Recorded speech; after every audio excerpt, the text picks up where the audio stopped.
Wheat Chex, Rice Chex, and Good Hot Ralston present Space Patrol! High adventure in the wild, vast reaches of space. Missions of daring in the name of interplanetary justice. Travel into the future with Buzz Corey, Commander-in-Chief of the Space Patrol!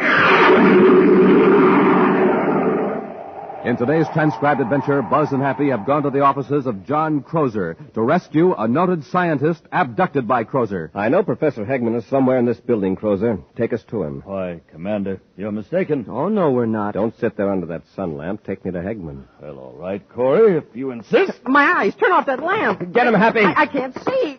Here's yours, cadet. Now, Corey, I am going to finish you off permanently. We'll be back in just a moment with today's Space Patrol story, The Brain Bank and the Space Binoculars. Wow! Man, oh man, oh man! Yummy! That boy sounds excited, doesn't he? Well, no wonder. He's just had his first taste of Rice Chex, the delicious bite-sized super cereal. Wow! Man, oh man, oh man! Yummy! Same boy, yep, and the same cereal, only it's his second bowl. Try Rice Chex yourself, gang. You'll love it. I'll say, and when you eat a good breakfast with Rice Chex, you're supercharged. Absolutely. So, gang, try it today. Delicious Rice Chex. And, hey, today's the day for the biggest news ever announced on Space Patrol. So stand by, and I mean with pencil and paper, for the most sensational message you ever heard on Space Patrol.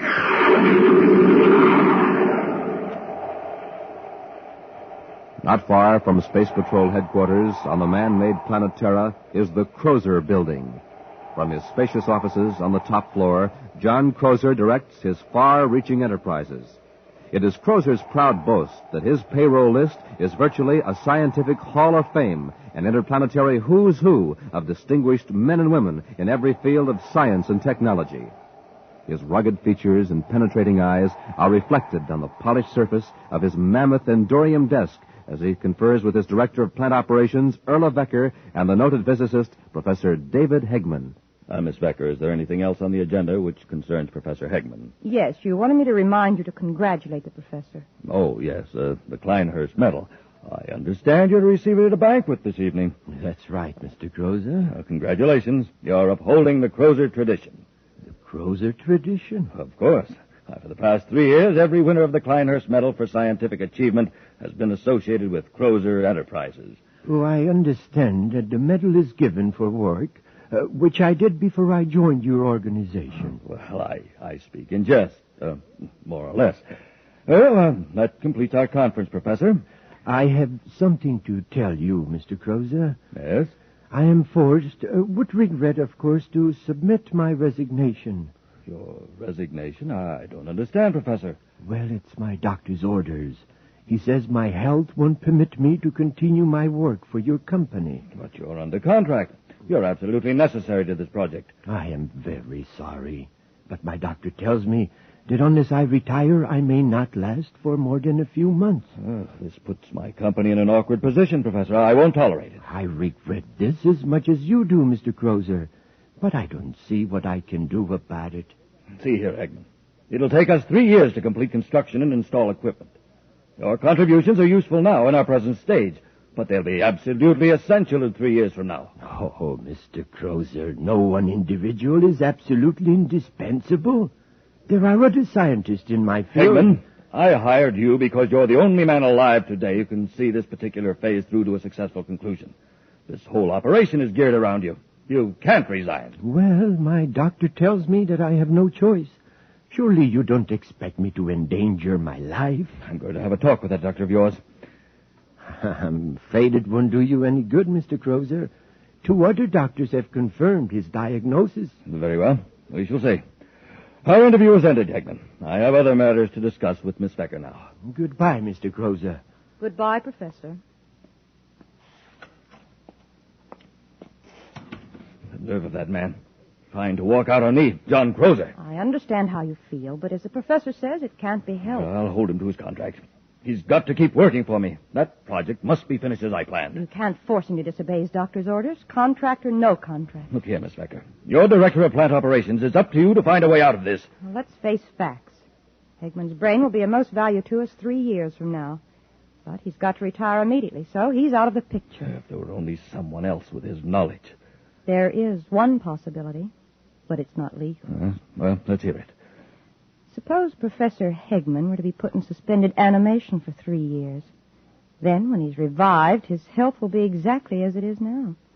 He'll be able to do a few months of work when he's most needed. Of course, Hegman wouldn't consent to it. Well, that's immaterial to me. We'll do it by force. That's an admirable idea, Miss Becker. We'll literally be establishing a brain bank. We'll put Hegman's brain on ice till we're ready to use it. There's only one catch. How are we going to explain his disappearance? Leave that to me. You locate some suspended animation equipment and get it here. When we get it set up, we'll bring Hegman to my office for one more conference.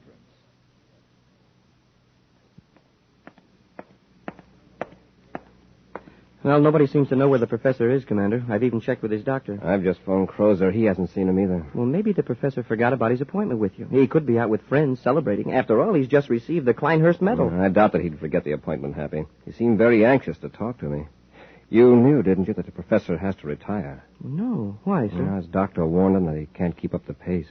Oh, by the way, there's something I've been wanting to show you. Here. Have a look at this new Space Patrol equipment. Binoculars? Yes. Not just ordinary binoculars, Happy. They're space binoculars. Can I try them out, sir? Sure, they're yours. Gee, they've got a band on them so you don't have to hold on to them. Yeah, the band fastens them around your head. Right, it leaves your hands free. Now, take a look over the city with them, Happy. I'll take the polarization off the windows. Wow, these are great, sir. Why, I can even read a small sign on the space terminal building. A sign I can't even see without the binoculars. Well, you get out in space, out of the atmosphere of Terra, then you'll really see something. You mean they're even better out in space? They're so sensitive, they'll pick up very small objects many miles away. They're designed especially for pilots on search missions. Within a planet's atmosphere, they're good 4-power binoculars. Wow. Hey, look, there's some people walking 5 blocks away, and it looks as though I could almost reach right out and touch them. Hey, from what you say, Commander, I'd sure like to take a look through them out in space. Mr. Crozer, this is the most outrageous thing I have ever heard. I refuse to let you do it. Professor, I'm afraid there's nothing you can do about it. Don't you know that even if I gave you my consent, it is still illegal for private persons to use the suspended animation process? Now, if you'll unlock the door, Crozer, I'll leave. Hegman, my friend, you're not leaving. Miss Becker, we might as well get started with the process. Give him the preliminary injection. All right, Mr. Crozer. Get away from me.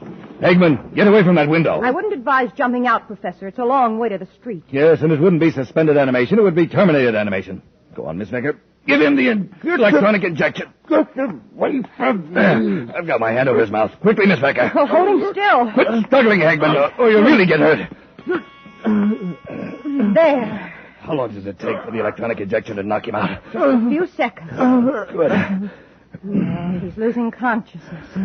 All right, Miss Becker. Let's carry him into the suspended animation chamber and finish the process. Commander, look. I can see the lettering on the windows of the Crozer building. These binoculars are fantastic, even in the atmosphere. Take a look at Terra Park, Happy. You can probably see the ants and the rose bushes. Yeah, they aren't that good. But I can see people inside the Crozer building. Look, sir.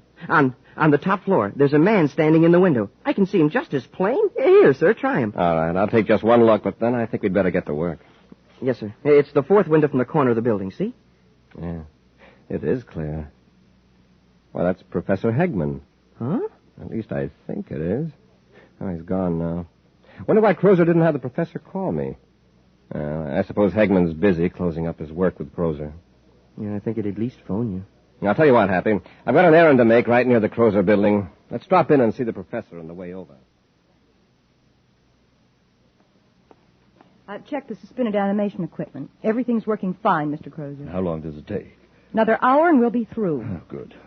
You aren't going to keep him here in the building, are you? No, in a day or so we'll take him to Mars. We'll have to take the equipment there, too. We have to give him booster treatments every 3 months. Say, haven't you been under that helio lamp long enough? Oh, I've got it on low setting. You ought to try it, Miss Becker. It's really very relaxing. Not as relaxing as that treatment we're giving Hegman. Yes. He'll be relaxed for 3 years.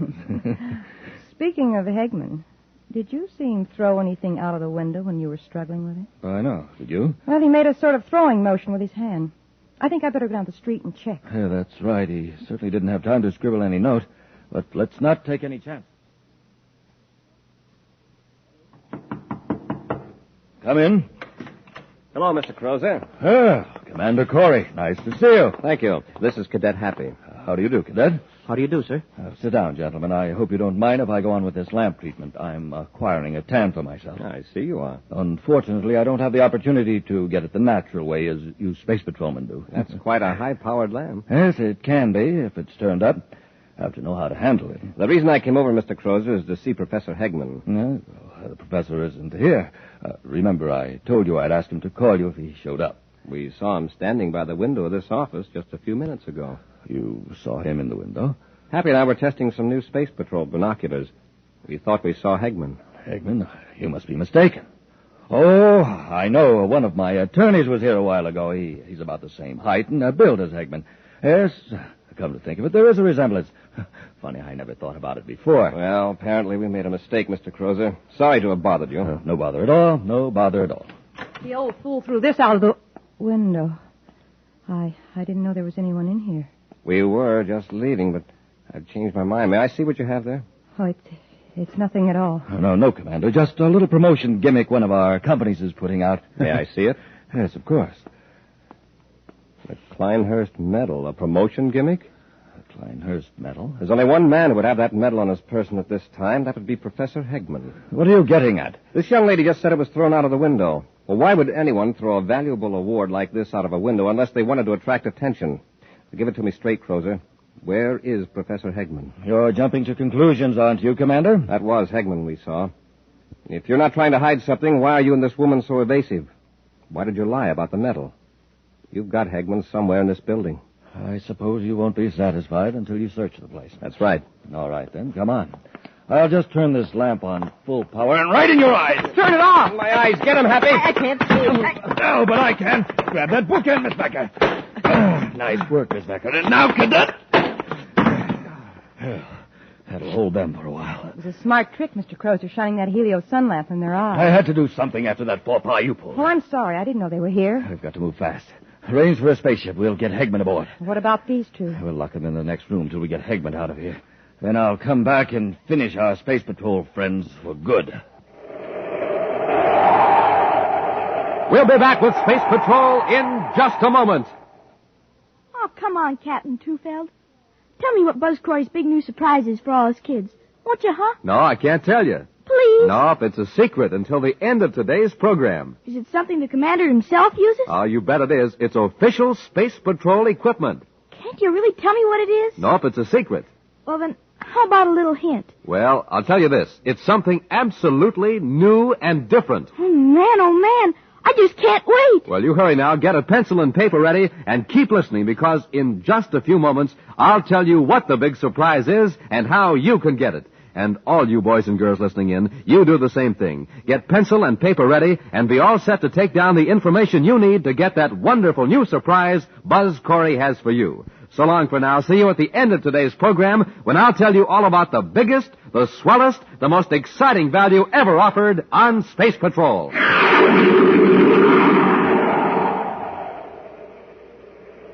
John Crozer and his assistant, Erla Vecker, have placed Professor Hegman in suspended animation, intending to revive him 3 years later to finish vital scientific work on a vast project Crozer is managing. When Commander Corey and Cadet Happy decided to search the building for the professor, Crozer blinded them with a beam from a high-powered helio sun lamp and then knocked out the virtually defenseless space patrolman. Buzz and Happy have just regained consciousness and their vision and find themselves locked in a room. It's no use, Happy. You can't break down that door. We must be in the Crozer building, judging by the view from the window. Yeah, on the top floor. And Crozer's probably miles away by now with the professor. I doubt it. He wouldn't go away without being sure we'd never be able to report him. He'll be back. And then I've got a feeling we'd better get out of here before he returns. Let's take a look out the window. Say, maybe we can attract the attention of somebody in another building. Oh, it's locked, too. Yeah, there's a ledge out there. If we break the window, we could crawl on the ledge to another window. That's not my idea of a pleasant stroll, 50 stories up. It's not mine either, but it's a lot safer than what Crozer has in mind for us. Yeah, this chair ought to do the trick. Turn your head, Happy. Watch out for the glass. You want me to go first, sir? Wait till I knock these sharp splinters loose. Okay, let's go. I'll boost you up. I can make it now, sir. Wow, what a long way down to the street. Don't look down, Happy. Lie flat on the ledge and crawl. Yes, sir. I hope we can find another open window along here. I wish this ledge was wider. I feel like a tightrope walker. Oh, easy, Happy. Oh, my knee slipped off. For a minute, I thought I was a goner. Don't try to hurry. Commander, we're in luck. Is that window unlocked? Yes, sir, and it's partway open. All I have to do is push it. Easy now. Don't push yourself off the ledge. Anybody inside? I don't see anybody. Well, here goes.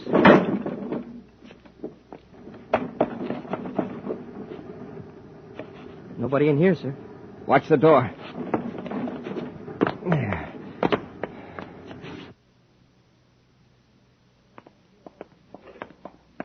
How are you going to do away with Corey and the cadet? You unlock the door. Swing it open. I'll blast them with this gun before they have a chance to rush us.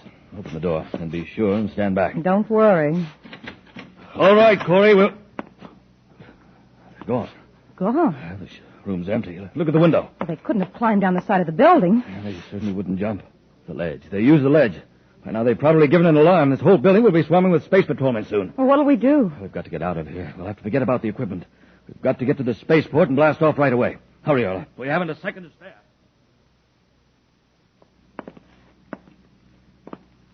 Take it easy, Happy. All right. Open the door. Well, there's nobody in here either. Just some equipment of some kind. Some men's clothing, coat and a hat. What kind of equipment is this, sir? Suspended animation equipment. Oh, that's what they use in criminal rehabilitation centers to help cure criminal tendencies. Yes, but how did Crozer get hold of it? And what for? I thought it was against the law for private individuals to have these. Well, that wouldn't stop Crozer. But why would he want this equipment? Why would he want to put under... Professor. What? That must be it. With the professor in suspended animation, he'd be easier to conceal. Well, sure, but what good would the professor be if he was unconscious? Crozer could revive him whenever he needed him, even months or years from now. I wonder what Crozer did with him. He'd try to get him off Terra.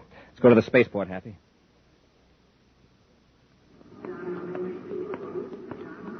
Happy, I've just checked with the space control dispatcher. There was a slip-up. Crozer blasted off. Didn't they try to stop him? The order to hold him wasn't relayed to the dispatcher in time. How long ago did Crozer blast off? About 15 minutes ago. But I've got a description of his ship. Come on, Hap, let's get aboard Terra 5. We're going after them.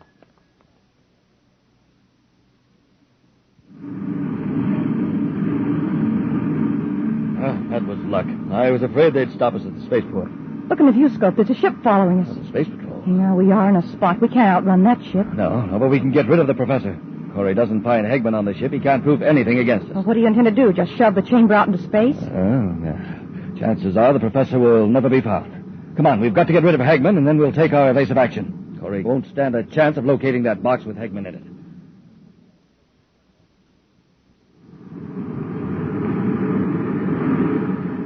We're gaining on them, sir. All that crazy flying Crozer's doing isn't getting him anywhere. He's trying to delay the inevitable as long as possible. Maybe I can talk some sense into him. Turn on the spacephone, Happy. Yes, sir. Commander Corey aboard Terra 5 calling John Crozer in private cruiser T431. Commander Corey calling John Crozer. This is Crozer. Go ahead, Corey. Go ahead.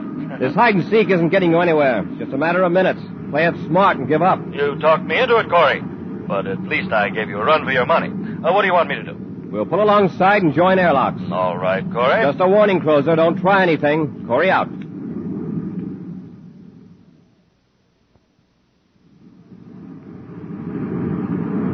They've joined airlocks with us. All right.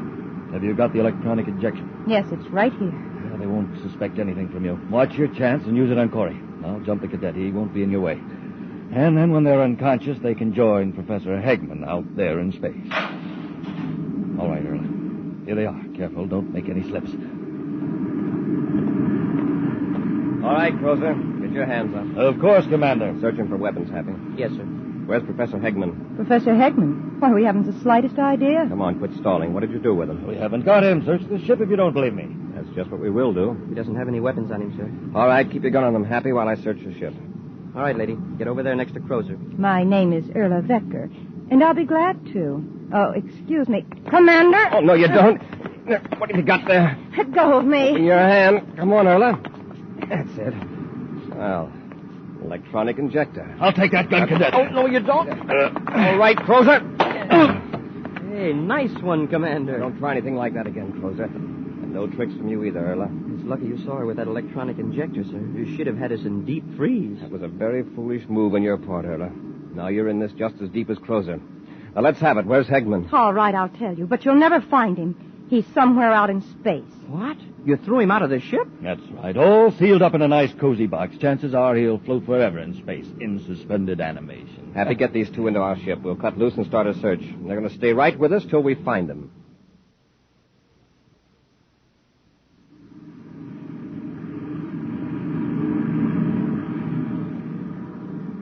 Nothing, sir. That blip turned out to be a small meteor. You're just wasting your time, Corey. That box with Hegman in it is just a speck in space.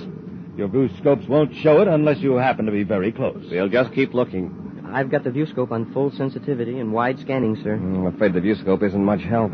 Well, here, let's try these. The space binoculars. It's a long chance, but it might work. Scan in a slow arc, Happy.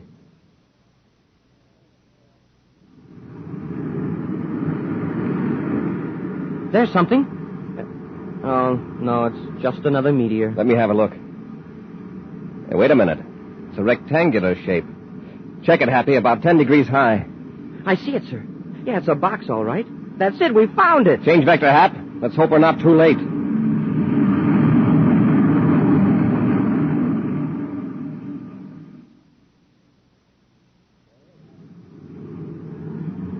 There it is, Happy. Yeah, I can see it now through the viewscope, even without the binoculars. Stand by to fire forward braking rockets. Standing by, sir. Fire rockets. Yeah, that'll stop us, Happy. All right, get the spacesuits. We'll pull the box into the ship. And Crozer, we'll just lock you and Erla in a compartment till we get the professor aboard.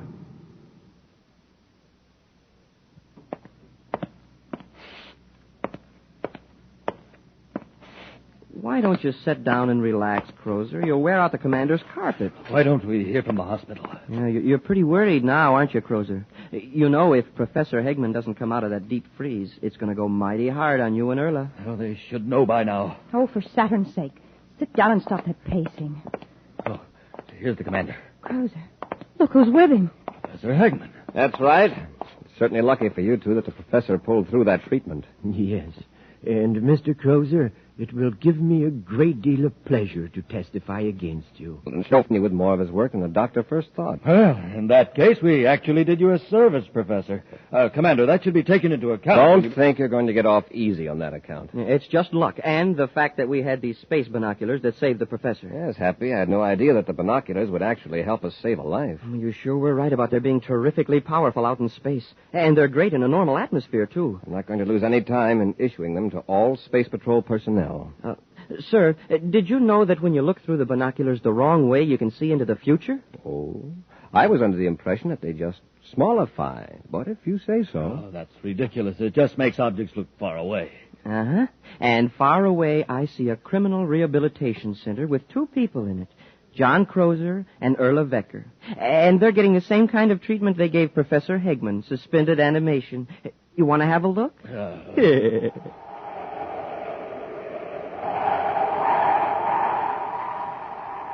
In just a moment, we'll give you an exciting preview of next week's thrill-packed Space Patrol adventure. But first, gang, oh boy, first of all, here's that big, wonderful surprise we promised you. Get your pencil and paper, get all set to go. This is the greatest value we've ever offered on Space Patrol. Commander Corey, you tell the gang what this terrific new item is. Boys and girls, our surprise for you is a pair of those wonderful new Space Patrol space binoculars. Binoculars like the ones I used today when I spied the professor floating in that box way, way off in the distance, remember? Gang, you'll be able to see way, way off in the distance with the Space Patrol binoculars you get, too. Yes, sir, these binoculars are 4 power binoculars with 4 lenses. And when you look through them, they make people, houses, buildings, cars, everything else blocks and blocks away look bigger and nearer and clearer. No adjusting necessary. The lenses are fixed focus lenses.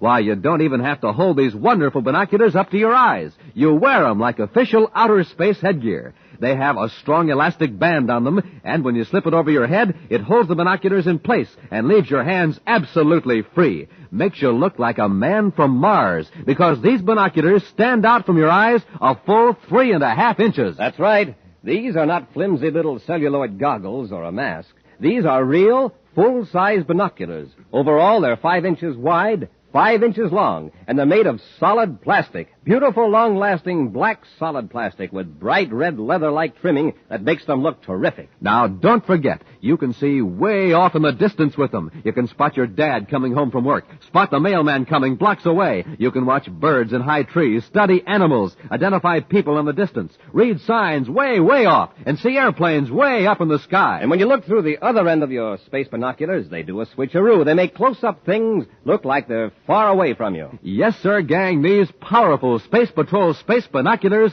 are the greatest value we've ever offered on Space Patrol. To get a pair, do this. Buy a box of Instant Ralston. Then, with your name and address, send 25 cents in coin and an Instant Ralston box top to Space Patrol, Box 686, St. Louis, Missouri. This offer good only in continental USA and may be withdrawn at any time. If you don't agree that your binoculars are absolutely tops, return them.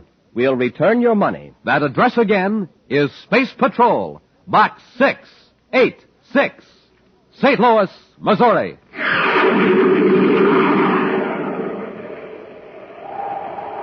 Buzz and Happy are approaching a building where the Secretary General's daughter Carol is held captive. Suddenly, they become aware of a tingling, painful sensation and a ringing in their ears. Hey, it's getting hard to walk. I feel like I had a big weight on me. I can hardly move either, Happy. Nora must be using some kind of ray on us. A paralyzer ray? I think it may be worse than that. They're undoubtedly in an ultrasonic beam. Get back to the ship. Get out of range quickly. I can't. I can't make it. Happy, get up. You've got to get up. Here, I'll help you. I can't even crawl. My head, there's 1,000 needles in it. If we don't get out of this beam, it'll tear us to pieces.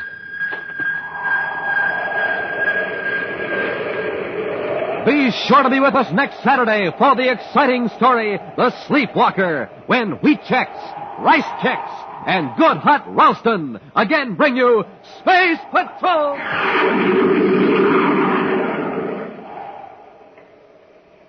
Space Patrol, an original Mike Moser production starring Ed Kemmer as Commander Corey and Lynn Osborne as Cadet Happy, was written by Lou Houston and directed by Larry Robertson. Other players were Virginia Hewitt, Ken Mayer, David Duval, and Bela Kovach. Dick Tufeld speaking. Now, don't forget to tune in next Saturday and every Saturday when wheat checks, rice checks, and good hot Ralston again present the new exciting Space Patrol. And be sure to see another exciting Space Patrol story on your local ABC television station. Consult your local paper for time and channel. Space Patrol comes to you transcribed from Hollywood. This is ABC Radio Network.